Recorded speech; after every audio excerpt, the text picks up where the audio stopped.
في أخلاقه وعلومنا في علومه ومقاصدنا في مقاصده. الفاتحة بنية القبول والإقبال وصلاح كل حال إلى حضرة سيدنا رسول الله محمد بن عبد الله صلى الله عليه وسلم، ثم إلى أرواح آبائه وإخوانه من الأنبياء والمرسلين وكافة أصحاب سيدنا رسول الله أجمعين، خصوصا منهم الأنصار والمهاجرين وأزواجه الطاهرات أمهات المؤمنين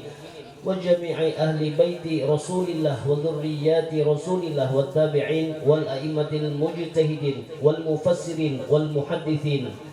ومصنف الكتب النافعة أجمعين، ثم إلى رسولنا الإمام علي العريضي وسيدنا الإمام المهاجر إلى الله أحمد بن عيسى وسيدنا عبيد الله بن أحمد بن عيسى وسيدنا علوي بن عبيد الله بن أحمد بن عيسى وسيدنا الحبيب علي بن علوي خالق غزم وسيدنا الأستاذ الأعظم الفقيه المقدم محمد بن علي باعلوي وأولاده الحبيب علوي والحبيب علي الغيور، ثم إلى روح سيدنا الحبيب محمد بن علي مولى الدويلة وبني الحبيب عبد الرحمن بن محمد السقاف وأولاده خصوصا الحبيب عمر المحضر والحبيب أبي بكر السكران وبنيه الحبيب علي السكران، ثم إلى روح الحبيب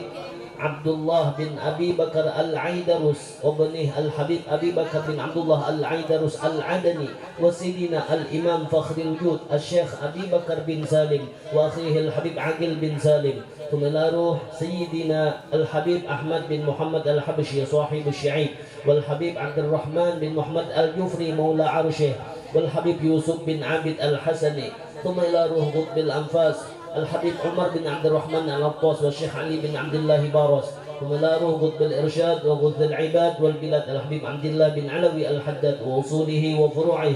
ثم لا روح الحبيب حسن بن صالح البحر، ثم لا روح الحبيب عبد الله بن حسين بن طاهر، ثم لا روح قطب الملا الحبيب أبي بكر بن عبد الله العطاس وأصوله وفروعه، ثم لا روح سيدنا ومولانا وحبيبنا وشيخنا العارف بالله والدل عليه القطب الوجود وخليفة زين الوجود نور الدين ومحيي الشريعة سيد المرسلين إمام كل عارف ولي علي بن محمد بن حسين الحبشي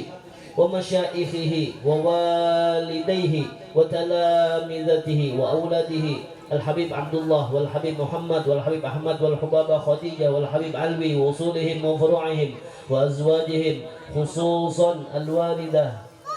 أمينة بنت الحج مصطفى بن حج معروف ووالديها وإخوانها وأخواتها، ثم إلى سيدنا الإمام القطب الحبيب أبو بكر بن محمد السقاف مولى برسك ومشايخه ووالديه وأولاده الحبيب الشيخ الحبيب شيخ وإخوانه، ثم إلى الحبيب علوي بن محمد بن هاشم السقاف والحبيب حسين بن أبي بكر العيدروس مولى لور بتang والحبيب شيخ بن أحمد حسيني إلى الحبيب أحمد بن عبد الله بن طالب العباس وبنيه الحبيب علي بن أحمد وبنيه الحبيب أحمد بن علي وملار الحبيب علوي بن سقاف السقاف والحبيب جعفر بن شيخون السقاف والحبيب صالح بن مسلم الحميد تنقل ثم ملار كي حميد بصروان ثم ملار الحبيب حسين بن هادي الحميد والحبيب علي بن أبي بكر الحميد والحبيب هادي بن عبد الله الهدار والحبيب محمد بن علوي المالكي الحسني ملار قطب الرباني الشيخ عبد القادر الجيلاني والشيخ الكبير إبراهيم الدسوقي والشيخ أحمد البدوي والشيخ أحمد الرفاعي من أرواح أولياء هذه البلدة وصلحاء هدينا الشيخ مولانا محمد أرشد بن عبد الله كلامبيان البنجري وخصوصا يا الله إلى روح الشيخ سمان المدني وخصوصا يا الله إلى روح الشيخ محمد كشف الأنور بن هادي إسماعيل وأولاده وذريته وتلامذته وأصوله وفروعه أجمعين خصوصا يا الله إلى روح جدي العالم الفاضل الحاج عبد القادر بن شيخ سلمان الفارسي وجميع أولاده وذريته وأصوله وفروعه أجمعين وخصوصا يا الله إلى روح جدي الحاج العالم الفاضل محمد بن شيخ سلمان الفارسي وخصوصا عبدك وليك محمد نور بن محمد بن شيخ سلمان الفارسي وخصوصا يا الله إلى العارف بالله أبي محمد أمين بدلي الشيخ محمد زيني بن عبد الغني وخصوصا يا الله إلى روح ووالدينا ووالديكم وموالدنا وموالديكم وموالد المسلمين أجمعين أن الله يغفر لهم ويرحمهم ويعلي درجاتهم في الجنة ويضاعف حسناتهم ويكثر منذوباتهم وأن الله يدخل في قبورهم الروحة والريحان والفسحة والأمان والمغفرة والرضوان واجعل مستقر أرواحهم في الفردوس الأعلى مع النبيين والصديقين والشهداء والصالحين. نسأل الله الكريم بحقهم على الله وأسرارهم عند الله أن الله يجعلنا من الذين يستمعون القول فيتبعون أحسنه، وأن الله يفتح علينا وعليكم وعلى أولادنا وأهلنا وإخواننا وأصحابنا وأحبابنا وعلى الحاضرين فتوح العارفين، ويفقهنا وإياكم في الدين ويعلمنا وإياكم التأويل ويهدينا وإياكم إلى سواء السبيل، ويجعلنا وإياكم أجمعين علماء أتقياء صلحاء نجباء، وأن الله يبارك لنا وإياكم فيما رزقتنا ويعافينا ويعفو عنا ويغفر ذنوبنا ويستر عيوبنا ويكشف كروبنا ويقضي حاجاتنا كلها الدنيوية أو أخروية في أنفسنا وأهلنا وأولادنا وإخواننا وصحبنا ومن أوصانا بالدعاء، وأن الله يشفي مرضانا ويعافي مبتلانا ويملي سر وعاؤنا ولا تخيب رجاؤنا ويرزقنا ويقوم أجمعين أرزاقا كثيرة بدون تعب ولا مشقة مع اللطف والعافية والصحة والسلامة والتوفيق والهداية، وأن الله يحفظنا ويكون من كل أذيات وبليات ودنيات، وأن الله يحفظنا وإياكم من شر الأشرار وكيد الفجار وطارق الليل وطارق النهار إلا طارقا يترك بكل خير، ويحفظنا من شر كل حاسد وباغض وعدو ويرحم المسلمين، يصلح من في صلاح الإسلام والمسلمين ويهلك من في هلاكه صلاح الإسلام والمسلمين، والله ينجينا الفتن والمحن من بلدنا خاصة وإياكم من حسن الخاتمة، ويرزقنا وإياكم أجمعين حسن الخاتمة، ويرزق علي بن محمد بن حسين الحبشي وإلى حضرة النبي محمد صلى الله عليه وسلم. الفاتحة. على محمد أكرم داع يدعو إلى الحق. ربي صل على محمد يدعو إلى الحق. يا رب صل على محمد أحلى الورى منطقا وأصداق. يا رب صل على محمد أحلى الورى منطقا وأصداق. يا رب صل على محمد أفضل من بالتقى تحقق. يا رب صل على محمد أفضل من بالتقى تحقق. يا رب صل على محمد من بالسخاء والوفاء تخلق. يا رب صل على محمد من بالسخاء والوفاء تخلق. يا رب صل على محمد واجمع من الشمل ما تفرق. يا رب صل على محمد واجمع من الشمل ما تفرق. يا رب صل على محمد واصلح وسهل ما قد تعوق. يا رب صل على محمد واصلح وسهل ما قد تعوق. يا رب صل على محمد وافتح من الخير كل مولاق. يا رب صل على محمد وافتح من الخير كل مولاق. يا رب صل على محمد وآله ومن بالنبي تعلق. يا رب صل على محمد وآله ومن بالنبي تعلق. يا رب صل على محمد وآله ومن للحبيب يعشق. يا رب صل على محمد وآل محمد للحبيب يا ربي صل على محمد ومن بحبل النبي توثق يا ربي صل على محمد ومن بحبل النبي توسل يا ربي صل على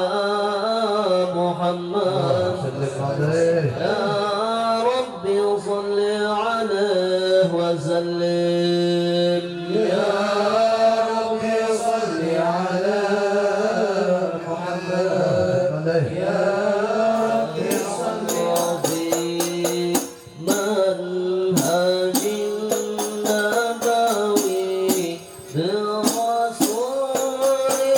الله والبدوي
صل وسلم وبارك عليه.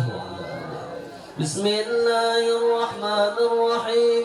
الحمد لله القوي سلطانه، الواضح برهانه، المبسوط في الوجود كرمه وإحسانه،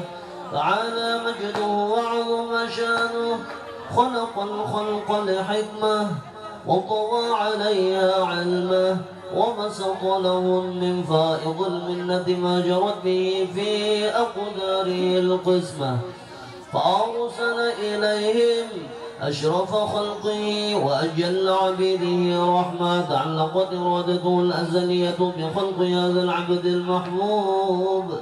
فانتشرت آثار شرفه في عوالم الشهادة والغيوب، وما أجل هذا المن الذي تكرم به المنان، وما أعظم هذا الفضل الذي برز من حضرة الإحسان، صورة كاملة ظهرت في هيكل محمود، فتعطرت بوجودها أكناف الوجود، وطرزت برد العوالم بطراز التكريم. اللهم صل وسلم أشرف الصلاة والتسليم على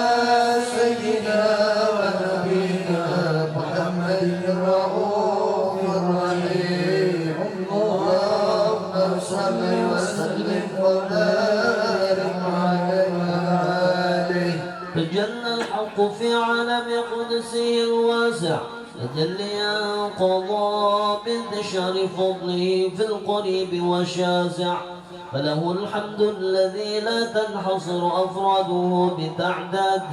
ولا يمل تكراره بكثرة ترداد، حيث أبرز من عالم الإمكان صورة هذا الإنسان صلوا عليه ليتشرف بوجوده الثقلان، وتنتشر أسراره في الأكوان، وما من سر اتصل به قلب منيب إلا من سوابغ فضل الله على هذا الحبيب. يا لقلب سروره قد توالى بحبيب عما الأنام نوالا، جل من شرف الوجود بنور غمر الكون بهجة وجمالا، وترقى في الحسن أعلى مقام، وتناهى في مجده وتعالى، لاحظت العيون فيما اجتلته بشرا كاملا يزيح الضلالا، وهو من فوق علم ما قدرة رفعة في شؤونه وكمالا، فسبحان الذي أبرز من حضرة الامتنان ما يعجز عن وصف اللسان، ويحار في داخل معانيه الجنان، انتشر منه في عالم البطون والظهور ما ملأ الوجود الخلقي نور. صلوا عليه. فتبارك الله من إله كريم، بشرتنا آياته في الذكر الحكيم ببشارة، لقد جاءكم رسول من أنفسكم عزيز عليه ما عنتم حريص عليكم بالمؤمنين رؤوف رحيم. صلوا عليه. فمن فاجأته هذه البشارة وتلقاها بقلب سليم فقد هدي إلى صراط مستقيم.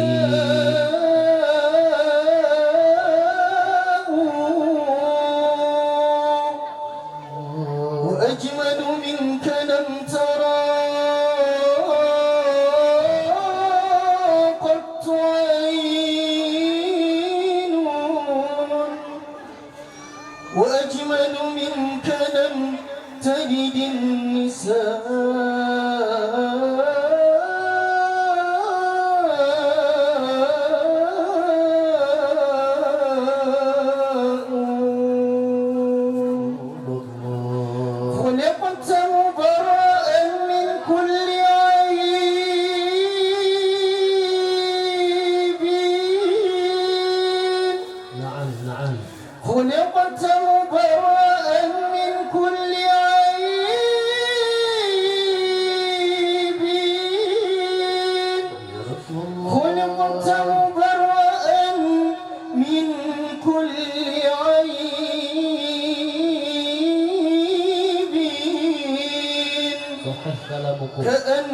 إنك قد خلقت كما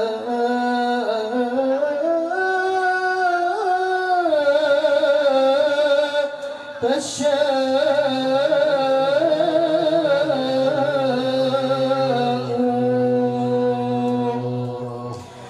يا خير مولود بمكة قد أتى يا خير مولود بمكة قد أتى دلت لهيبته جميع خصومه دلت لهيبته جميع خصومه يا خير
وقد بلغنا بالأحاديث المشهورة أن أول شيء خلقه الله والنور المودع في هذه الصورة، فنور هذا الحبيب أول مخلوق برز في العالم، ومنه تفرع الوجود خلقا بعد خلق فيما حدث وما تقادم. وقد أخرج عبد الرزاق بسنده عن جابر بن عبد الله الأنصاري رضي الله عنهما قال: قلت يا رسول الله بأبي وأمي أخبرني عن أول شيء خلقه الله قبل الأشياء. قال: يا جابر إن الله خلق قبل الأشياء نور نبيك محمد صلى الله عليه وسلم من نوره. وقد ورد من حديث أبي هريرة رضي الله عنه أنه قال: قال رسول الله صلى الله عليه وسلم: كنت أول النبيين في الخلق وآخرهم في البعث. وقد تعددت الروايات بأنه أول الخلق وجودا وأشرفهم مولودا. ولما كانت السعادة الأبدية لا ملاحظة خفية اختصت من شاءت من البرية بكمال الخصوصية، فاستودعت هذا النور المبين أصلاب وبطون من شرفته من العالمين، فتنقل هذا النور من صلب آدم ونوح وإبراهيم حتى أوصلت يد العلم القديم إلى من خصصته بتكريم أبيه الكريم عبد الله بن عبد المطلب. بعد تنقله في البطون والظهور فأظهر الله في الوجود بهجة التكريم وبسط في العالم الكبير مائدة التشريف والتعظيم ببروز هذا البشر الكريم. اللهم صل وسلم أشرف الصلاة والتسليم على سيدنا ونبينا محمد الرؤوف الرحيم. اللهم صل وسلم وبارك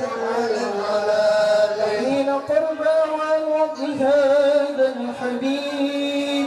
عدلت السماوات والأرضون ومن فيهن بالترحيب وأقطار الجود الإلهي على أهل الوجود تثب وألسنة الملائكة بالتبشير بذلك يا رسول سلام عليك يا حبيب سلام عليك صلوات الله عليك الله يا حبيب سلام عليك يا رسول سلام عليك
والسهل واللفظ المحتوي على المعنى الجازم إذا دعاه المسكين أجابه إجابة معجلة وهو الأب الشفيق الرحيم باليتيم والأرملة وله مع سهولة أخلاقه الهيبة القوية التي ترتقد منها فرائس الأقوياء من البرية فمن نشر طيبه تأثرت الكتب والمنازل وطيبت المجالس والمحافل فهو صلى الله عليه وسلم جامع صفات الكمالية والمنفرد في خلقه وخلقه بأشرف خصوصية فما من خلق في البرية محمود إلا وهو متلقى عن زين الوجود أجمل في وصف الحبيب وشانه وله العلى في مجده ومكانه أوصف عز وتعالى مجدها أخذت على نجم السها بعنانه وقد انبسط القلم في تدوين ما أفاده العلم مولد النبي الكريم وحكاية عقودا توجهت إلى الله متوسلا بسيدي وحبيبي محمد صلى الله عليه وسلم أن يجعل سعي فيه مشكورا وفعلي فيه محمودا وأن يكتب عملي في الأعمال المقبولة وتوجهي في توجه الخالصة وصلاة الموصولة اللهم يا من إليك توجه الأمر فتعود ظافرة وعلى باب عزتي تحط الرحال فتغشاها منه الفيوضات الغامرة نتوجه إليك بأشرف الوسائل لدي سيد المرسلين عبدك الصادق الأمين سيدنا محمد الذي عمت رسالته العالمين أن تصلي وتسلم على تلك الذات الكاملة مستودع أمانتك وحفظ سرك وحامل راية دعوتك الشاملة لا بالأكبر المحبوب لك والمخصص بشرف الأفخر في كل موطن من مواطن القرب والمظهر وأزم أمدادك في عبادك وزكيك سيرشدك لمدادك سيد الكونين واشرف الثقلين عبد محمود الخالص المخصوص بجميع الخصائص اللهم صل وسلم عليه وعلى آله وصحبه وعلى حضر واقتراب من أحبابه اللهم إنا نقدم إليك جاه هذا النبي الكريم ونتوسل إليك بشرف مقامه العظيم أن تلاحظنا في حركاتنا وسكناتنا بعين عنايتك وأن تحفظنا في جميع أدوارنا وتقلباتنا بجميل رعايتك وحصين وقايتك وأن تبلغنا من شرف القرب إليك وإلى هذا الحبيب غاية آمالنا وتقبل منا ما تحركنا فيه من نياتنا وأعمالنا وتجعلنا في حضرة هذا الحبيب من الحاضرين وفي طرائق اتباعه من السالكين ولحقك وحقه من المؤدين ولعهدك من الحافظين اللهم إن لنا طمعا في رحمتك الخاصة فلا تحرمنا وظنونا جميلة هي وسيلتنا إليك فلا تخيبنا آمنا بك وبرسولك ومن جاء به من الدين وتوجهنا به إليك مستشفعين أن تقابل المذنب منا بالغفران والمسيء بالإحسان والسائل بما سأل والمؤمل بما أمل وتجعلنا ممن نصر هذا الحبيب ووزره ووله وظهره وعم ببركته والشرف وجد أولادنا ووالدينا ولا قطرنا وودينا وجميع المسلمين والمسلمات والمؤمنين والمؤمنات في جميع الجهات ودين مرد الدين القول في جميع الأقطار منشورة معالم الإسلام والإيمان بها اليا معمورة معنى نصورة واشف اللهم قربة المطرودين وقل لنا المدينين واغفر للمذنبين تقبل توبة التائبين وانشر رحمتك على عبادك المؤمنين أجمعين من الذنوب والخطايا وذبنا في العمل بطاعتك واصدق في خدمتك قائمين إذا توفيتنا فتوفنا مسلمين مؤمنين واختم لنا منك بخير أجمعين صل وسلم على هذا الحبيب المحبوب الأجسام والأرواح والقلوب وعلى آله وصحبه ومن إليه منسوب آخر دعوانا الحمد لله رب العالمين سبحان ربك رب العزة عما يصفون وسلام على المرسلين والحمد لله رب العالمين. Baik, mohon doa kita laksanakan selagi program kita datang keberkahan dari Allah Subhanahu wa taala. Dan untuk seterusnya sambutan dari